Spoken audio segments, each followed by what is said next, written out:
হ্যাঁ, যেরকম সলাতের মধ্যে একটা হচ্ছে আনুষ্ঠানিক সলাৎ, যাকে ওয়াক্তি সালাত বলা হয়, আরেকটা হচ্ছে ভেতরগত মূল সলাৎ, যেটাকে দায়মি সলাৎ বলা হয় কোরআনের ভাষা।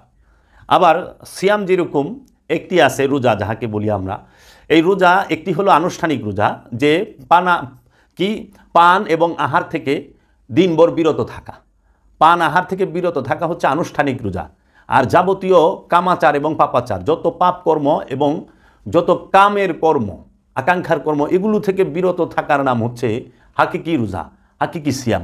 এখন মানুষ আনুষ্ঠানিক রোজা সে হরদম পালন করতেছে, কিন্তু এই আনুষ্ঠানিক রোজার ভেতরে যে মূল হাকিকত, যেখানে পৌঁছানোর তাগিদ দিয়েছে যে কোনো প্রকার কামাচার এবং পাপাচারের সাথে লিপ্ত হওয়া যাবে না, সম্পূর্ণ নিষেধ, সেইখানে মানুষ মুটেও যাইতে চায় না এবং ওইটাকে রোজা বইলা মানতেই চায় না, এবং মূল প্রাধান্য দেয় যে এই সারাদিন বড়া খাবার দাবার না খাওয়া, কোনো পানীয় পান না করা, সমস্ত কিছু থেকে বিরত থাকার নাম রোজা। সন্ধ্যার সময় আমরা যে আহার করি সেটাকে ইফতার বলি আমরা, এই রোজাটাকেই প্রাধান্য দেয়। এবং এই রোজাটা যদি কেউ অসুস্থতার কারণে অথবা অন্য কোনো কারণে পালন না করেন, তাহলে তার খবর আছে, সমাজের মানুষ তাকে লাঞ্ছিত করবে, বেজ্জতি করবে। কিন্তু দেখেন মূল যে সিয়াম সেটা কি? আত্মশুদ্ধির যে মূল সিয়ামটা, যেটা কামাচার এবং পাপাচার এবং কামাচার থেকে বিরত থাকা, সেই রোজা যে করে না তারে কিন্তু কেউ কিছু কয় না। এখন মানুষ যদি রোজার দিনে ভাত খায়, তারে ভিডিও করে খুব গালিগালাজ করে। রোজার দিনে দোকান পাশানে পর্দা টানা লাগবো কেন? অন্য লোক খাইলে রোজাদারে ডিস্টার্ব হয়, আবার এটার জন্য সরকারি আইন চায়। কিন্তু এই লোকগুলো কখনো বলে না যে একটা মার্কেটে, একটা রাস্তাঘাটে, একটা অফিস আদালতে, সেইখানে ঘুষ খাওয়া এবং ব্যবসার নামে জুলুম করা, যে 100 টাকার জিনিস বেচবো 110 টাকা রোজাদারে, সে 100 টাকার জিনিস বেচে 300 টাকা, 400 টাকা, এই যে জুলুমটা করে, এই জুলুমটা করা হারাম। এই জুলুম করার কারণে তাকে শাস্তি পেতে হবে, তাকে সমাজে লাঞ্ছিত করবে, তা করে না। করে কি? যে ভাত খায় নাই, ভাত খাইছে রোজার দিনে তারে। আমি এর মানে এইটা বলতেছি না যে আপনি আনুষ্ঠানিকতা ছেড়ে দেন, আনুষ্ঠানিকতা মানেন, কিন্তু মূলটা যেটা সমাজ সুন্দর থাকবে, সুস্থ থাকবে, সমাজের মানুষ তার মৌলিক অধিকারগুলো পাবে। আজকে দেখেন দ্রব্যমূল্যের এত ঊর্ধ্বগতি, গরিব মানুষের চলা মুশকিল হয়ে যাচ্ছে। এখন এগুলো কে করতেছে? আমারই ভাই, আমারই বোন, আমাদেরই আশেপাশের প্রতিবেশী, আশেপাশের মানুষ, আমারই দেশের মানুষ, আমারই মুসলমান ভাইয়েরা করতেছে কি? তারা চিনি মজুদ করতেছে, তারা তেল মজুদ করতেছে, ডাল মজুদ করতেছে, ছোলা মজুদ করতেছে, খেজুর মজুদ করতেছে। অথচ মজুদকারীর শাস্তি হলো কোরআনের সবচেয়ে বড় বিষয়। এখন মজুদকারী রোজাদার হয়ে বয়ে রয়েছে। যে মানুষ মজুদ করতেছে সম্পদ, যে মানুষ খাদ্যদ্রব্য মজুদ করে কৃত্রিম সংকট তৈরি করতেছে, এখন সে বলে রোজাদার। যারা খাদ্য মজুদ করে, যারা কৃত্রিম সংকট ফালায়, তাদেরকে তো সমাজের থেকে একগইরা করতে দেখি না, একগইরা করে না, সমাজ থেকে তাদেরকে বাইর করে না, তাদেরকে সমাজের মধ্যে সম্মানের জায়গায় রাখে। অথচ যেই ব্যক্তি এই পেটের ক্ষুধা সহ্য করতে পারে না, সে যদি খায়া ফেলায়, তারে সমাজ তুচ্ছতাচ্ছিল্য বলে। ঘুষখোরকে সমাজের মানুষ ঘৃণা করে না, ঘৃণা করে যে ভাত আর পানি খায়। বাবা, ভাত আর পানি খাওয়া হারাম না, ঘুষ খাওয়া হারাম। ভাত আর পানি খেলে রোজা ভাঙ্গে? কোনো দিনও না। এটা হলো মেজাজি রোজা, যেটা আনুষ্ঠানিক রোজা, আনুষ্ঠানিকতাটা করে নাই। কিন্তু রোজা ভাঙ্গে ঘুষ খাইলে, রোজা ভাঙ্গে সুদ খাইলে, রোজা ভাঙ্গে অহংকার করলে, রোজা ভাঙ্গে মজুদ করলে, রোজা ভাঙ্গে যে ওজনে কম দেয়, ওজনে কম দিলে, রোজা ভাঙ্গে মিথ্যা বললে, রোজা ভাঙ্গে। রোজা হালকা হয় যখন মানুষ অনুষ্ঠান পালন করে কিন্তু মানুষের মৌলিক অধিকার কাইরা নেয়। মানুষ বাংলাদেশে আমরা সবাই রোজার নামাজ করি, কিন্তু এখনও বাংলার জমিনে মানুষ ডাস্টবিনের খাবার উঠায় খায়। এত অভাব বাংলাদেশে কিন্তু নাই, স্বভাব খারাপ তার জন্য। তাহলে আমাদের এই রোজায় কী লাভ হচ্ছে? এই আপনার সলাতে কী লাভ হচ্ছে? কারণ সলাত ফরজ, আল্লাহর হুকুম। সলাত আল্লাহর হুকুম ফরজ, সিয়াম আল্লাহর হুকুম ফরজ, অবশ্যই করতে হবে। সলাত শব্দের অর্থ রসুলের সাথে সংযোগ এবং যোগাযোগ প্রচেষ্টা, রবের সাথে সংযোগ এবং যোগাযোগ প্রচেষ্টা। সিয়াম শব্দের অর্থ আত্মসংযম।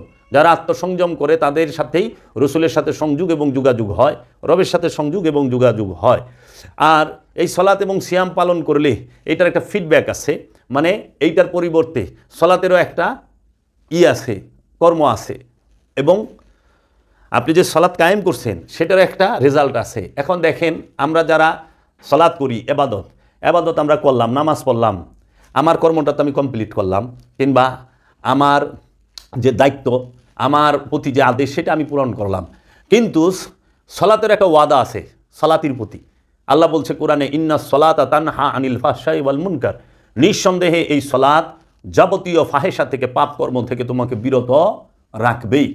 এই সিয়াম সকল প্রকার পাপ থেকে বিরত রাখবে।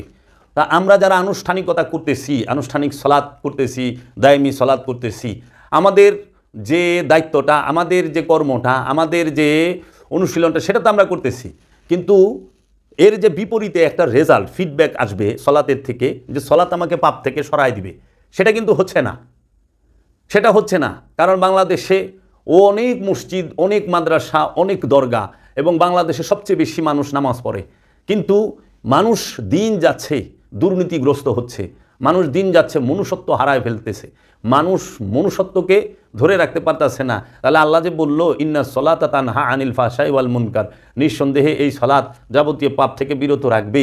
তাহলে আমি তো সলাৎ করলাম, মসজিদে যায় নামাজ পড়লাম, দরগায় যায় নামাজ পড়লাম, মাজারে যায় নামাজ পড়লাম, মাঠে যায় নামাজ পড়লাম, ইজতেমায় যায় নামাজ পড়লাম, কিন্তু নামাজের যে একটা ফিডব্যাক আছে, যেমন নামাজের যে একটা রেজাল্ট আছে, ফল আছে, কি নামাজ পাপ থেকে বিরত রাখবে, সে তো রাখতেছে না।